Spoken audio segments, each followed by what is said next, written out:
In this video, we're going to finish up talking about how to, what we say, translate ordinary language into categorical form. There's just a couple more steps to talk about, and I will go ahead and tell you up front. There is a lot of terminology in this video, and there are some kind of abstract concepts. So definitely pause, replay, go back, play the video again as you're taking notes. But we want to start off with a little bit of review. So we've got our little kangaroo here, and she says, let's review. To translate ordinary language into a categorical argument, and we've got the important words highlighted in red and bold-faced, right? She says you must identify 3 propositions. We talked about that in the last video, 2 premises, and 1 conclusion. And then she says you need to rewrite each proposition. So it contains a subject term, a copula, which you remember is a form of the verb to be, and a predicate term. And little logic dragon over here is thinking, wow, she knows a lot about this. I wonder if she's a vampire kangaroo. Then our teacher comes in, and she says categorical form means that each of the 3 propositions, remember that's the 2 premises and the 1 conclusion, that each one of those fits into one of 4 categories. That's why this is called categorical form. And she has them on the chalkboard for us, right? You're going to want to write those down. The 4 categories are something called universal affirmative, universal negative, particular affirmative, and particular negative. And we're going to talk through all of those and exactly what those mean. So she gives some examples, right? Universal affirmative. All dogs are poodles. Now, it doesn't matter that that statement itself is not actually true. Obviously, there are other kinds of dogs, right? We've got schnauzers and Great Danes and Chihuahuas. But if you think about that statement, all dogs, right? It's talking about the entire group of dogs. That's why we say it's universal. And it is affirming something. Affirmative means something that's positive, right? So all dogs are poodles. Then the example of the universal negative, no dogs are poodles. Again, that's not a true statement, but it's an example of what she means here, right? No dogs. So they're not talking about any dog at all. So that's a universal. And by saying no, obviously that's a negative. No dogs are poodles. Then for the particular affirmative, she writes, some dogs are poodles. Okay, so by particular, we're not talking about everything in a category. We're just talking about some of a category, right? Just certain particular, in this case, dogs. And it's stating something positive or affirmative. Some dogs are, in fact, poodles. And then, lastly, there's the particular negative. Some dogs are not poodles. So again, the some word tells us that we're not talking about everything, right? We're only talking about certain particular dogs. And the not in there says that it's a negative statement. Then the logic teacher goes on and she says each category, right, and there's those 4 categories, each category, she says, has 2 parts. And each part has 2 types. And this is where I said we've got kind of a lot of terminology here, okay? So each category has 2 parts, the quantity and the quality. And by quantity, we mean either universal or particular. And by quality, we mean either affirmative or negative. I'll be honest here. That is easy to get confused.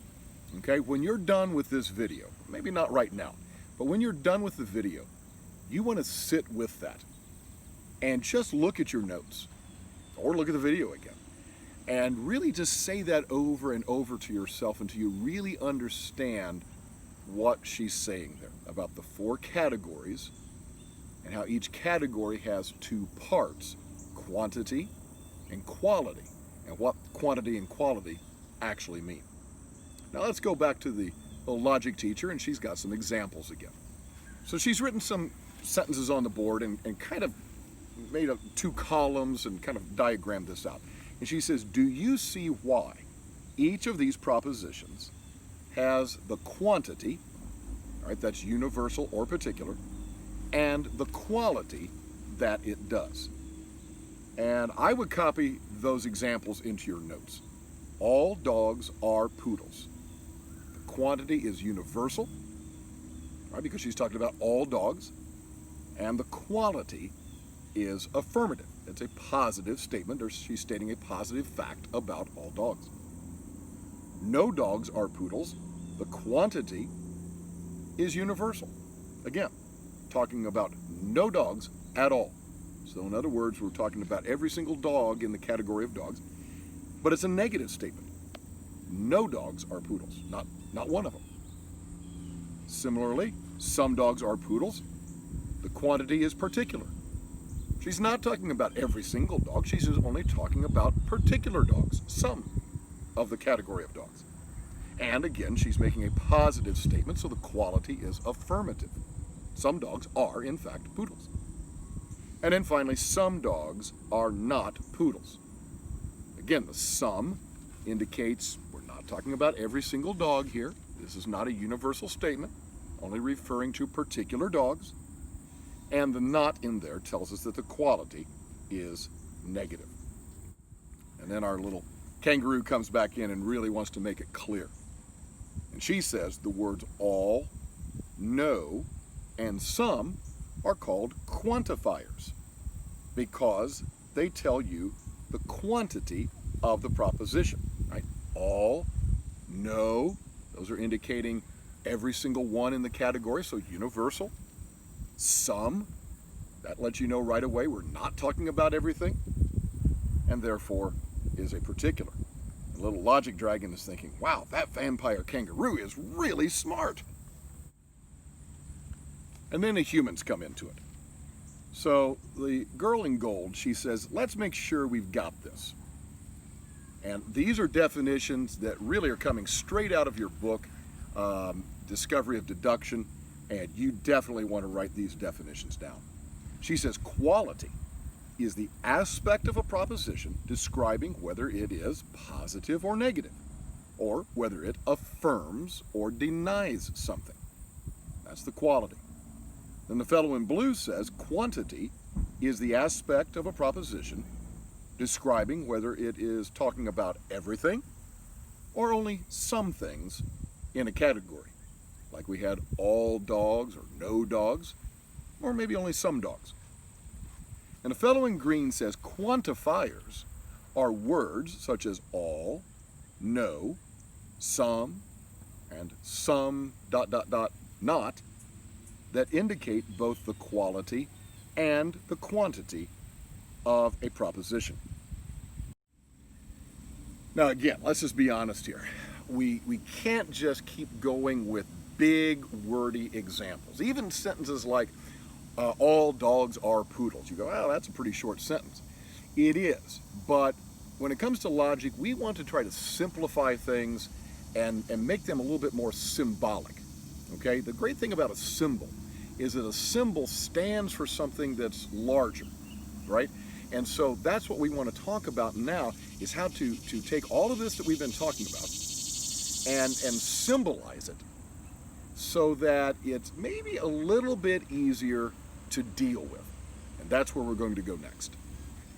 So our logic dragon comes back and he says, when it comes to old stuff like Latin, you really need a logic dragon to help. And yes, logic has something to do with Latin, and Latin has something to do with logic. And logic dragon says, affirmo is a Latin verb that means to affirm. And notice that the vowels A and I are in red. And really draw attention to those. He says we use its first vowel, A, to stand for the universal affirmative proposition. All S is P. All right, and just look at that as I talk you through that. rather than coming up with examples all the time. All dogs are poodles. All rabbits are Holland Lops. All pizza is Chicago style. Rather than coming up with wordy examples like that, we can just summarize that and say all S is P, right? Where S is any subject that you want it to be. P is any predicate that you want it to be. And we summarize that all S is P, and then we can make that even shorter and just use the letter A to stand for that kind of a proposition. Likewise, Logic Dragon says we use its second vowel I to stand for the particular affirmative proposition. Some S is P. Right? There's two affirmative propositions. One is universal, one is particular. And we can take two vowels from that Latin verb, affirmo, and use those vowels as symbols for those kinds of propositions. And then he goes on to say nego is a Latin verb that means to deny. He says we use its first vowel E to stand for the universal negative proposition. No S is P. Again, instead of coming up with these long, wordy examples, we just make it a little shorter. And say no S is P. No subject, whatever you want that to be, is predicate, whatever you want that to be. And again, we can symbolize that even short statement just with the letter E. And finally, he says we use its second vowel O to stand for the particular negative proposition, some S is not P. And just as with the affirmatives, we have two negatives, right? And one is the universal, one is the particular, and we use the letters E and I to represent those. And then we have the little fellow in blue, and he says, here's a good chart for you to have in your notes, and I would agree. In fact, I would just copy this chart just like this. You've got 4 columns and 5 rows, right? So we've got the symbol A, E, I, and O. And A stands for a universal affirmative, right? Universal is the quantity, affirmative is the quality. And then you've got your basic example, all S is P. And just give you one kind of wordy example, all dogs are poodles. And I'm not going to read through the whole chart. Obviously, you can read that for yourself. But I would pause the video now and actually copy that chart into your notes. Okay, I know this has been a lot in this video, and we're going to bring it to a close by taking a look at an example. The way you really know that you understand something, and this is true really in any subject that you study, not just logic, but the way you really know you understand something is if you can take what you've learned and apply it in an actual situation. And that's what we're going to do right now. Here's our text, right? This is the kind of thing people would say, ordinary speech. Person says, my friend keeps insulting my pet. I've told her over and over again that Fluffy is a feline, which is just a fancy word for cat, but she still keeps tossing him a bone, asking him to fetch it. We all know that no dogs in the world are cats, and as I said, all felines are cats. How hard can it be, therefore, to understand that no felines are dogs? So we want to now take this through each of the steps of translating this ordinary language into categorical form. Step number 1, identify 3 propositions. And remember, that's 2 premises and 1 conclusion. And so we've highlighted those in red, blue, and green. Okay, and maybe you want to do that in your notes. Maybe you want to take out a highlighter or a different colored pen and write those parts of all of this little story in some color. Right? Most of this stuff is not part of the actual argument. It's just extra words. Then we go to the second step. Translate each proposition into categorical form with a subject term, copula, and predicate term. All right, so now we're going to just bring those statements out of that paragraph. And as it turns out, these statements were pretty much already in categorical form. Not one dog in the world, there's subject, is, there's the copula, a cat, predicate term. Same thing with the other premise. Every single feline, there's the predicate term, is, there's the copula, cat. All right, there's the predicate term. And same thing then for the conclusion. No felines can ever be dogs. Then we get to step 3. It says determine the quality and quantity of each proposition. Well, when it says not one dog in the world is a cat, that's clearly a universal, talking about not one in the world, and it's clearly a negative because it says not. That's a universal negative. That's an E proposition.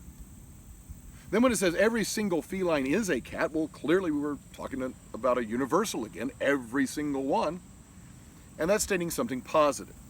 That's an affirmative. So a universal affirmative or an A proposition. And then finally the conclusion says no felines can ever be. Well, that's a universal. It's saying no and not ever. That's talking about every single one. That's a universal. And it's obviously a negative since it says no. That's another E proposition. Then finally we get to step 4, which says supply the proper quantifiers. So now we get it down to that really simple form. No dogs are cats.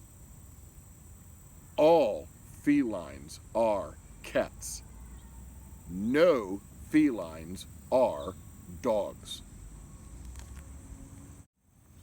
Again, I want to make sure we're really clear. This is, I don't want to say confusing, but it's certainly some complex stuff. So I would go back and watch this video again. I'd go back and look at the notes again. And maybe even come up with some examples on your own. Can you think about what a universal affirmative or a particular negative statement might be? If you use those little sentences like all S is P or some S is not P, if you just use those little sentences as a formula, you can plug anything you want into the S for subject, the P for predicate, and then really it's just about memorizing what those terms mean. Quantity, quality, quantifier, and what the A, E, I, and O actually stand for. I think you can do it. This is going to really be a building block for us as we go on from here. So hopefully you can get some understanding of this categorical form.